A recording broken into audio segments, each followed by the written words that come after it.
नमस्कार रसिक वाचक श्रोते हो. श्रुतींच्या गावात या माझ्या यूट्यूब चॅनलवर आपणा सर्वांचं मनापासून स्वागत. श्री यशवंत तथा राजाभाऊ बर्वे लिखित कोकणातील व्यक्तिचित्रे या मालिकेतील 18वं व्यक्तिचित्र वेडा मधू आणि केशव भट. सादर करती पूर्वा धारप. सह्याद्रीत जशा असंख्य प्रकारच्या वनस्पती आणि त्यांचे गुणधर्म, तशीच कोकणातली माणसं सुद्धा. प्रत्येकाचा गुणधर्म वेगळा, तसा स्वभावही वेगवेगळा. काही वनस्पती जालिम औषधी, काही विषारी, तशीच काही माणसं देखील त्यांच्या स्वभावानं आपल्याला अनुभवाचे जालिम वळसे देणारी. त्यातही समुद्राचा खारा वारा प्यालेली खाडीकाठची माणसं अधिकच भेदक आणि कधी कधी जहाल वाटावी अशी देखील. अगदी बुरंबाड किंवा माखजन परिसरात आढळणाऱ्या विषारी विंचवांसारखी कंठाशी प्राण आणणारी. आमचा वेडा मधू अंतरकर सुद्धा अगदी असाच, अगदी वेडा असून सुद्धा. मधूचा बाप केशव भट भिक्षुकीच्या निमित्ताने वहाळमध्ये आला, त्याला आता 30 वर्ष उलटून गेली. त्याचा सगळा संसार इथेच उमलला, थोडासाच फुलला आणि कोमेजला सुद्धा. आयुष्यभर रोजची भिक्षुकीसाठी पायपीट आणि सतत विड्या फुंकून जडलेला दम्याचा आजार. केशवची बायको कमल, ती सुद्धा कायम कशाकशानं आजारी असायची. पुढे काहीतरी गर्भाशयाचा आजार उद्भवला आणि अचानक अतिरिक्त रक्तस्राव होऊन गेली ती. त्याला सुद्धा आता 10-12 वर्ष झाली. तेव्हापासून घरी फक्त केशव आणि मधू. मधूच्या वेळी कमल गरोदर असताना विहिरीवरून पाणी आणताना पडल्याचं निमित्त झालं आणि नंतर मधू जन्माला आला तो व्यंग घेऊनच. डावा हात अधू घेऊन मधू जन्माला आला आणि बोलताना सुद्धा चाचरत बोलेतो. त्याचं बोलणं स्पष्ट कळत नसे. एकटाच आणि अधू म्हणून मधूचे घरात अति म्हणावे असे लाड. त्यामुळे मधू बेबंद वागत असे. कुणाला काय बोलावं याचा पोच मधूला अगदीच नव्हता. खर तर मधू हुशार होता, पण त्याला लोक वेडा मधू का म्हणत हे एक कोडच होतं. तब्येतीनं मधू आडदांड होता. मधूचे वय सुमारे 25च्या आत बाहेर. सावळा रंग, वाढलेली दाढी, पट्ट्या पट्ट्याची नाडीची चड्डी, एवढे एकमेव अंगावर वस्त्र. बोलायला लागला की मध्येच एक बुबुळ डोळ्याच्या पार टोकाला जाऊन तिरळा बघत राहील. मग परत दोन्ही बुबुळे सरळ होत. काखेत, कानावर, छातीवर केसांचे झुपके. तंबाखूची गोळी पुढच्या दात आणि ओठांच्या फटीत सरकवल्यानं हनुवटीच्या वर कायमचा आलेला एक उंचवटा. जन्मात पाणी न लावलेलं जानवं अशा एकंदर अवतारातल्या मधूपासून बाया जरा 4 हात दूरच राहत. मधूचा आहार सुद्धा अफाट. 4 भाकऱ्या आणि 20-25 लसणी तेलात तिखट मीठ घालून तळून खाणं हा त्याचा छंद. कधीतरी वैतागून केशव भट म्हणे, मध्या रांडेच्या रोज लसणी खातोस, एक दिवस बोंधातून मोड उगवेल हो. तू जन्मापासून आणि कमल लग्न झाल्यापासून दोघांची दुखणी आणि नखरे काढताना खरोखर माझा एक दिवस जीव जाणार आहे. दुसरं काय होणार? त्यावर मधू फक्त हसत असे. बाबा, आपलं गलच एक दवाखाना झालाय ना, मग मला तुम्ही डॉक्टर का नाही केलं? असं बोबडं बोलून खदाखदा कितीतरी वेळ हसत राही. त्याच्या हसण्यात एक विकृत झाक असे. केशव भटानं एक दिवस कुणा यजमानानं दिलेला जुना ब्लॅक अँड व्हाईट टीव्ही घरी आणला. ताड्यांचा अँटिना झाडावर लावला.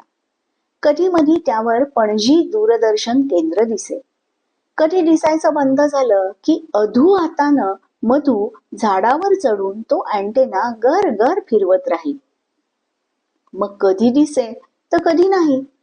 नाही दिसलं की मधू केशव भटाला वाटेल ते बोलत राही. पुढे गावात केबल आली आणि मधूच्या टीव्हीचा रंग पालटला. नंतर तो टीव्ही काळ्या पांढऱ्याचा रंगीत सुद्धा झाला. मधूचं शिक्षण 7वीच्या पुढे काही केलं नाही.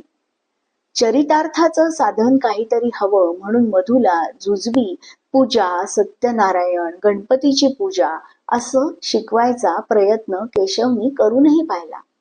मधू थोडं शिकलाच होता, पण लोकच त्याला बोलवत नसत, कारण तो काय बोबडं बोलतो हेच कुणाला कळेना. शिवाय जिथे जाईल तिथे काहीतरी कारण काढून भांडण करून मधू परत घरी येईल. केशव भट भिक्षुकी आणि 4 देवळातल्या देवांची रोजची पूजा यामुळे कायम घराबाहेर असायचा. मधू आता 17-18 वर्षाचा झाला. मधूला पान, तंबाखू आणि दारूचं सुद्धा व्यसन लागलं.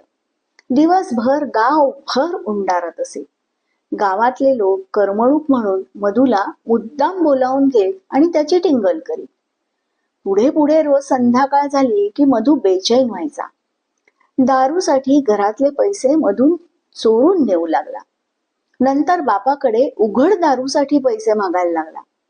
केशव भटानं नाही म्हणलं की बाहेरून दगड आणून तुझ्यावर घालू का टीव्ही फोडू सांग, नाहीतर दालूला पैसे दे असं म्हणे. घरातली जुनी भांडी वस्तू विकून दारू पीत असे. नाईलाजानी घरात रोज तमाशे नकोत म्हणून केशव भट त्याच्यासाठी दारू घरीच घेऊन येऊ लागला. कोणी कधी विचारलेस तर म्हणायचा, अरे पूर्वज आमचे वेडे नव्हते, लोकांकडे 10व 12व करतो मी, त्याला आपल्या धर्मात प्रायश्चित्त सांगितलेले आहे रे, आम्ही ते करत नाही म्हणून ही प्रायश्चित्ते भोगतोय हो या जन्मात. काय करावं असं म्हणून कसनुसा हसत राही. मधूच्या वाढत्या वयानुसार त्याचा त्रास केशव भट आणि गावाला सुद्धा जास्तच होऊ लागला. मधूला ओली सुपारी आवडत असे. ती खाल्ली की एक प्रकारची किक बसते. सुपारी संपली की मधू कोणाच्याही सुपारीच्या बागेत जाई. एखाद्या सुपारीच्या झाडाला ओल्या कोवळ्या सुपाऱ्यांचा घड दिसला की आधी पाडायचा प्रयत्न करी. अधू असलेल्या हातानं झाडावर नीट चढता आलं नाही तर घरातून कोयती घेऊन येई आणि सरळ ते सुपारीचं झाड तोडून आडवं करी. मधूनं मध्ये एक दिवस बंडू मुळेच्या बागेतलं सुपारीचं झाड तोडलं. ती तक्रार घेऊन बंडू केशव भटाकडे आला. केशव नुकताच बाहेरून येऊन झोपाळ्यावर जरा टेकला होता. केशव, तुझ्या त्या विजावट्या पोराला आवर हो, नाहीतर एक दिवस याला उचलून रत्नागिरीस खुळ्यांच्या हॉस्पिटलात हे पार्सल गावाला पोचवावं लागेल बघ. केशवनं कपाळाला हात लावला. बंडू, तू सांग मी काय करू. माझं हे प्राक्तन आहे, दुसरं काय. या महिन्याच्या गावकीच्या बैठकीत घे हो हा विषय. जो दंड गाव लावेल तो मी भरीन. आणि मधू पाठोपाठ मला सुद्धा एक दिवस खुळ्यांच्या हॉस्पिटलात गावाला न्यायला लागेल ते वेगळंच. आणि एक दिवस तर कहरच झाला. मधू चिपळूणला आला होता. शांती मारवाड्याकडे घरच्या सुपारीचे माप घातले होते, त्याचे पैसे घेतले आणि परत वहाळला आला. येताना आठवडाभर पुरेल इतका दारूचा स्टॉक घेऊन आला. केशव नुकताच बाहेरून येऊन अंगणात पंचानी अंग पुसत घामाघूम होऊन बसला होता. मध्या, कुठे रे न सांगता नाहीसा झाला होता सकाळपासून? घराची नुसती साली धर्मशाळा झालीये. आता जरा जेवायचं काही करता आलं तर बघ. कमल गेल्यापासून तर पानात धड जेवण सुद्धा मिळत नाही हो. तू आधी दिवटा, तुला शिस्त नाही. घरात कोणी तुझ्याशी लग्न करून येईल तर घराला घर पण येईल, तर हे पण शक्य नाही. भोग आहेत रे माझ्या आयुष्याचे, ते भोगतोय मी अजूनही. आज केशव अगदी घायकुतीला येऊन बोलत होता. बाबा, मग तुम्हीच का नाही कलत पलत लग्न? तुमची पण सगळी सोय आणि आपली दोघांच्या जेवणाची पण. डोळे मिचकावत आणि तिरळे करत मधू बोलला आणि केशव भटानं बाजूला पडलेली काठी मधूवर भिरकावली. मधून ती एका हातानं अलगद झेलली आणि उलटी बापावर भिरकावली. केशव भटाच्या कपाळावर वर्मी बसली आणि रक्ताची धार लागून केशव बेशुद्ध होऊन पडला.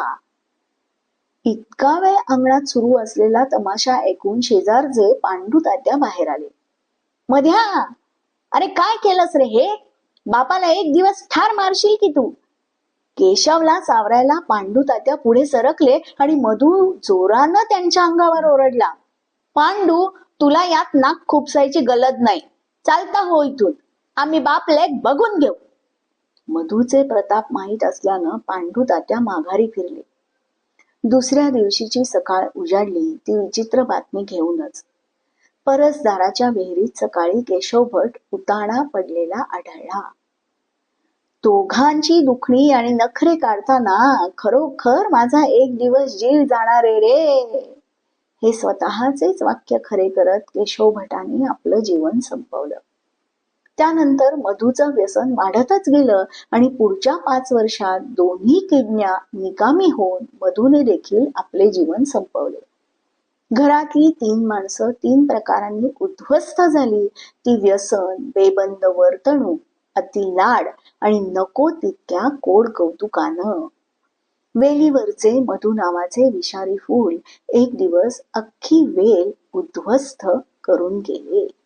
धन्यवाद. रसिका वाचक श्रोते हो, वेगवेगळ्या बाजाच्या कथा ऐकण्यासाठी श्रुतींच्या गावात या माझ्या YouTube चॅनलला लाईक करा, शेअर करा आणि सबस्क्राईब करा. आपल्या प्रतिक्रिया कमेंट करून जरूर कळवा. आपल्या प्रतिक्रिया आमचा उत्साह नक्कीच द्विगुणित करतील.